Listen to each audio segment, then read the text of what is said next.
Willkommen zu Frequent Traveler TV, heute wieder mit einer frisch gepressten Sendung. Themen, die ich für euch vorbereitet habe, sind Lufthansa und Air Europa. Ja, Lufthansa ist weiter auf Shoppingtour anscheinend. Wir haben dann noch ein Thema von den Freunden bei Marriott Bonvoy. Da gibt es Elite Qualifying Nights zusätzlich und es gibt bei einer Promotion von IAG auch nochmal Statusnächte, was Elite Qualifying Nights halt sind. Dazu. Weiter geht es dann bei den Freunden von Air Baltic. Die sollen eine Fluggesellschaft irgendwo in Lateinamerika mit aufbauen mit ihren A220ern. Interessante Geschichte. Und wir haben dann nochmal den Flughafen London City. Der möchte A320 Neos haben. Also eine runde Sendung wieder heute mit frisch gepressten Themen. Ich freue mich, dass ihr heute dabei seid bei Frequent Traveler TV. Und denkt natürlich daran, den Kanal zu abonnieren, die Glocke anzumachen, ein Like dazulassen, aber auch ganz, ganz wichtig, eure Kommentare. Ja, lasst sie einfach unten. Das ist wunderbar, wenn ihr kommentiert. Wir haben dann auch noch eine Neuigkeit. Wir haben eine neue Community, das ist die School Community. Diese Community nennt sich Vielflieger Stammtisch, so wie die Gruppe auch auf Facebook. Diese werde ich heute eröffnen. Und ihr seid herzlich eingeladen, daran teilzunehmen. Ihr, die ihr in dieser Gruppe Mitglieder werdet, werdet diese Gruppe immer kostenlos nutzen können. School ist eine Community. Ich habe ein Erklärvideo dazu gemacht, da gibt es oben drüber, wenn ihr das anguckt, ein Erklärvideo. Ist halt wesentlich besser als Facebook, weil man nicht mit Werbung bombardiert wird, weil man halt wirklich alle Beiträge sehen kann und weil es halt eine interessante Neuerung ist als Tool, die ich persönlich auch gut finde, weil es da auch noch Möglichkeiten gibt, euch anderen Content bereitzustellen und auch mit der Kalenderfunktion Termine für Stammtische und so weiter dort anzukündigen. Aber nichtsdestotrotz geht zu School, ihr findet den Link unten in den Shownotes und im ersten Kommentar. Ich versuche das zur Sicherheit jetzt noch die nächsten Tage zu machen. Lasst uns direkt mit dem ersten Thema starten und das ist die Lufthansa. Die Lufthansa ist auf Shopping-Tour und wenn man hört, wen sie kaufen wollen, wir hatten ja lange uns unterhalten über die TAP, wir hatten uns unterhalten, ach mit der ITA klappt das überhaupt? Und das war alles eine never-ending Story, muss man ehrlicherweise sagen. Das war ein Drama sondersgleichen. Jetzt möchte man bei der Air Europa einsteigen, die natürlich von der IAG übernommen werden sollte. Aber das ist an der EU gescheitert. Ich weiß gar nicht, ich habe jetzt irgendwie gehört, die Frau Verstager, die heißt irgendwie Frau Verstager. Egal, ich habe es falsch ausgedrückt und betont, aber es war jetzt nicht, dass ich das von ihr gehört hätte, sondern von jemand Dritten. Deshalb weiß ich nicht, ob man das so betont oder nicht. Das nur so als Randnotiz. Jedenfalls hatte man bei der IAG die Absicht gehabt, die Air Europa abzuholen und wollte da halt eine Beteiligung haben. Und anscheinend ist die Lufthansa schon seit 2024 dabei, sich mit Air Europa, mit dem Eigentümer und der Eigentümer gehört da der, wie heißt denn die Bude, Globala. Und da wollen sie 20% haben. 20% deshalb, weil das unter der Genehmigungsschwelle durch die EU liegt, weil da ist die Lufthansa natürlich genauso traumatisiert wie viele andere Fluggesellschaften. Zu Recht, muss man ehrlicherweise sagen. Und Carsten S. aus M bzw. Lufthansa-Konzern sagt, dass die Air Europa zu ihrer Strategie nach Südamerika wunderbar passen würden. Ja, ich kann das schon verstehen, dass viele von uns, es gibt ja auch Kunden von uns aus dem Frequent Traveler Circle, die mit Air Europa fliegen nach Südamerika von Frankfurt über Madrid und so weiter. Und die haben ja auch die Strecke teilweise mit der 787.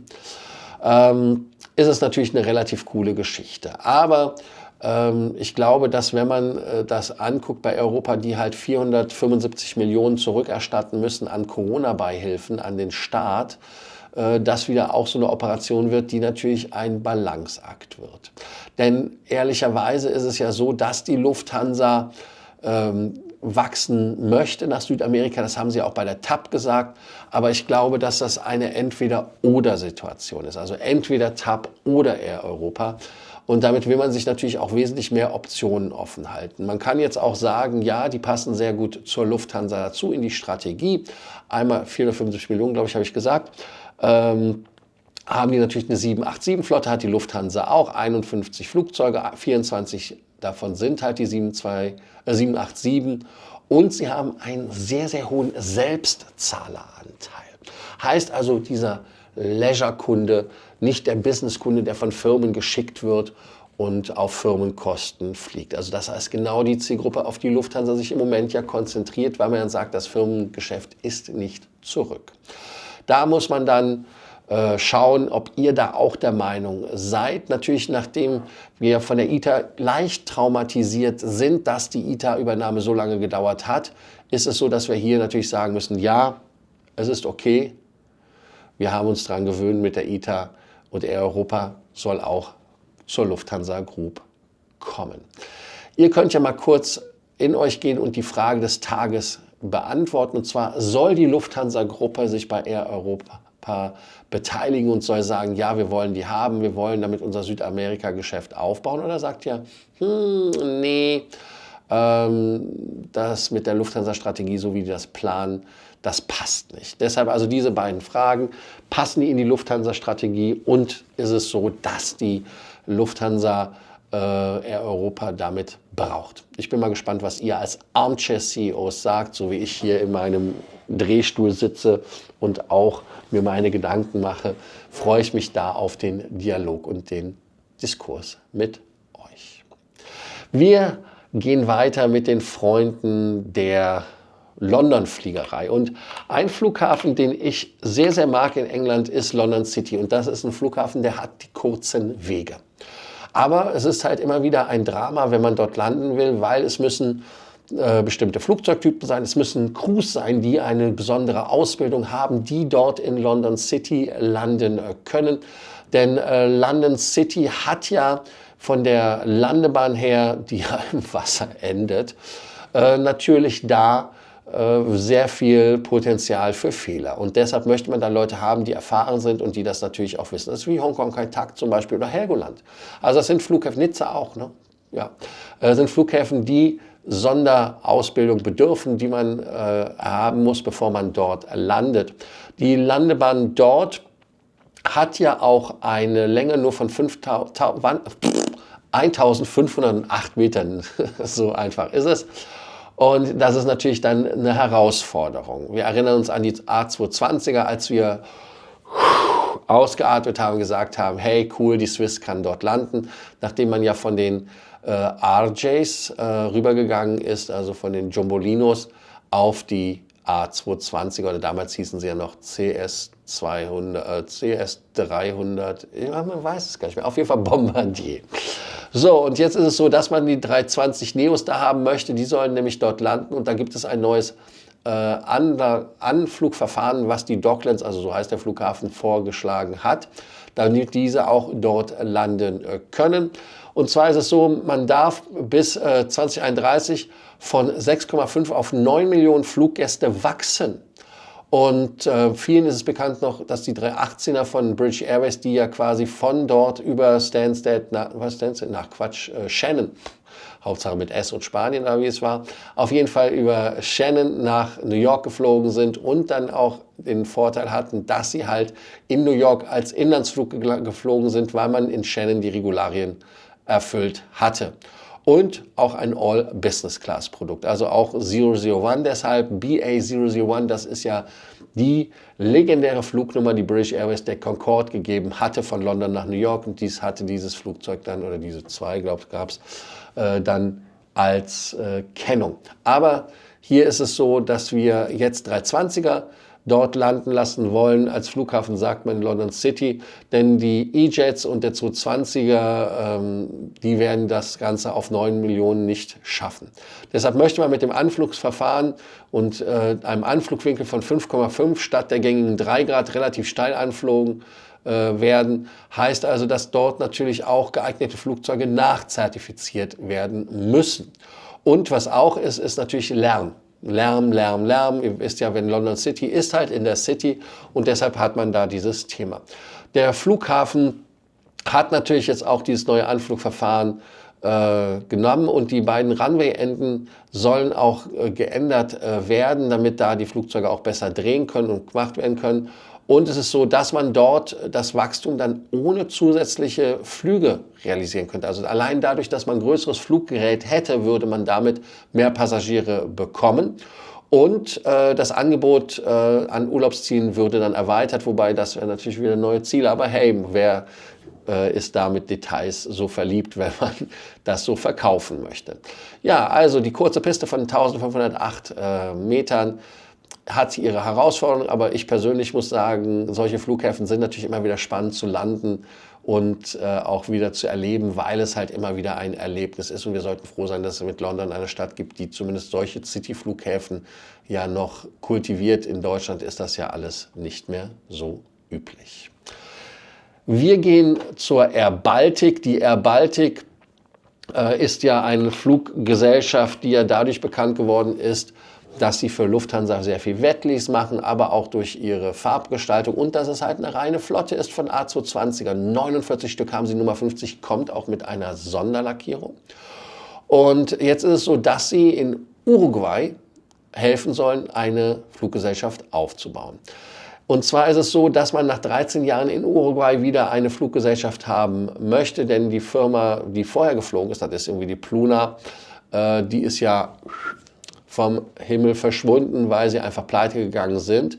Und jetzt sollen für diese Operation Air Baltic A220er fliegen. Man hört von Air Baltic leider nichts, deshalb muss man ein bisschen abwarten. Die sind vielleicht in Uruguay ein bisschen auch rausgesprungen mit der Information. Und ob alle Flugzeuge von der Air Baltic kommen sollen, ist auch nicht so klar. Aber im Moment ist es ja so, dass Air Baltic eher im Wetlease-Geschäft, im Eigengeschäft ist, aber vielleicht sieht man das da als Möglichkeit. Es gab ja auch mal das Gespräch, dass Air Baltic in Indien fliegen sollte und sowas alles. Also da ist es interessant, wie die Fluggesellschaften doch wirklich nicht mehr dort so regional gebunden sind. Also das heißt, dass man durchaus Flugzeuge finden kann, die dann vielleicht Air Baltic wahrscheinlich dann immer noch lackiert sind und da rumfliegen. Genauso wie Finnair zum Beispiel in Singapur, glaube ich, zu finden ist, aber die fliegen nicht mehr nach Helsinki, sondern die fliegen nur noch zwischen Sydney und Perth hin und her oder was es war, also irgendwie sowas Australien und dann Asien.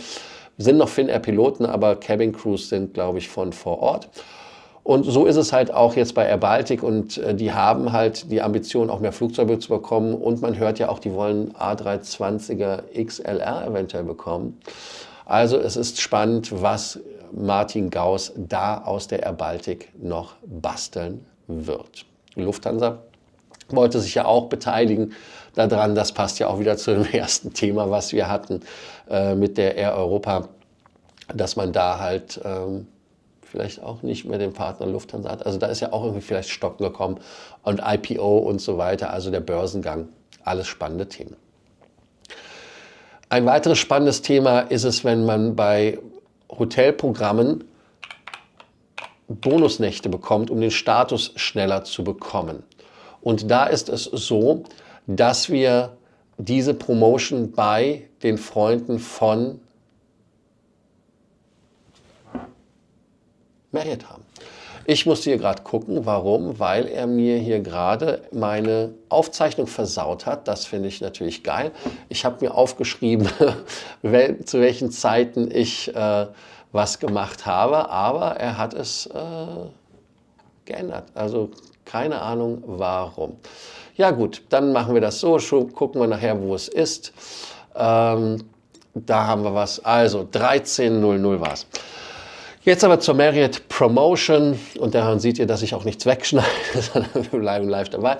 Die haben eine Promotion und zwar mit 1000 Punkten extra und einer Qualifying Night für jede bezahlte Nacht zwischen dem 11. Februar und dem 28. April.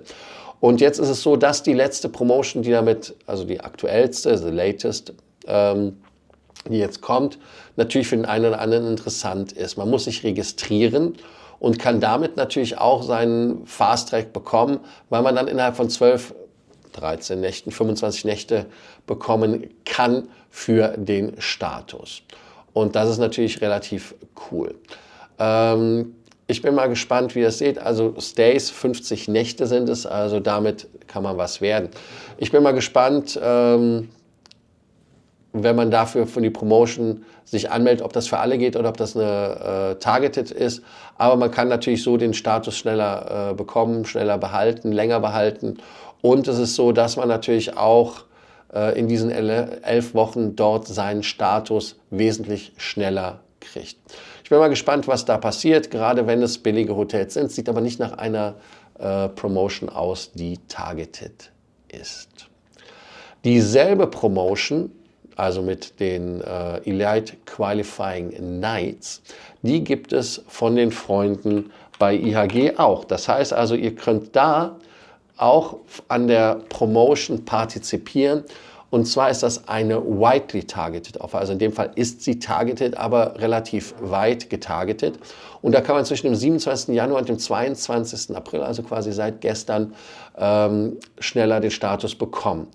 Und interessant ist, dass diese natürlich leider limitiert ist. Heißt also, sie sagt, man kann bis zu 10 Nächte machen und so weiter. Und man kann hier zum Beispiel dann nur 10 Nächte bekommen, aber es ist immerhin eine Hilfestellung. Interessant ist auch, dass diese natürlich öfters gibt, diese Promotions. Ich persönlich werde aber bei IHG, auch wenn ich diese Promotion hätte, ich habe es nicht überprüft, ja, würde ich dann wahrscheinlich da auch eventuell diese Promotion nicht in irgendeiner Art und Weise wahrnehmen, weil IHG nicht mehr meine Kette ist. Es war sie eigentlich nicht, es war einfach nur ein Backup für mich und weil es halt relativ einfach war, über den Ambassador, den man kaufen konnte für $200, den Elite-Status, den man sich einmal mühsam erschlafen hatte, zu behalten, Diamond seines Namens im Moment. Ja, schade eigentlich. Ihr könnt ja wie immer an dieser Stelle den Kanal abonnieren, die Glocke anmachen, ein Like da lassen oder aber auch auf Skool kommen und da die neue Community anschauen und gucken, wie wir da in Kontakt bleiben. Vielfältiger Stammtisch ist der Name, der Link ist unten. Und natürlich auch die Frage des Tages, die könnt ihr auch beantworten. Und zwar die Frage des Tages ist halt, soll Lufthansa sich bei Europa einsteigenderweise melden, also beziehungsweise einsteigen, damit wir es auch grammatikalisch richtig machen. Und die andere Sache ist, passt Air Europa in die Strategie der Lufthansa? Macht das Sinn für euch als Armchair-CEOs? Ich an dieser Stelle verabschiede mich. Ich werde jetzt erstmal wieder weiter arbeiten, wieder weiter an Skool arbeiten und freue mich, wenn ihr auch in die Community kommt.